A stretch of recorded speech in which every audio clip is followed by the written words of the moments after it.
Po yung mata nyo, hindi nyo nakikita. Aba! Malabo na po yung mata nyo. Aba! Malabo na po yung mata nyo, hindi nyo nakikita yung patak ng ulan. Malabo. Ulan! Meron.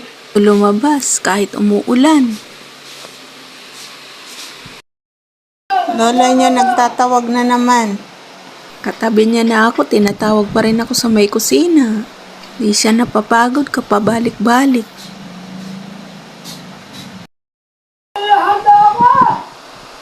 Nagtatawag pa ng pulis, nagpapasak lolo. Kasi nila ko yung pinto't umuulan, gusto lumabas.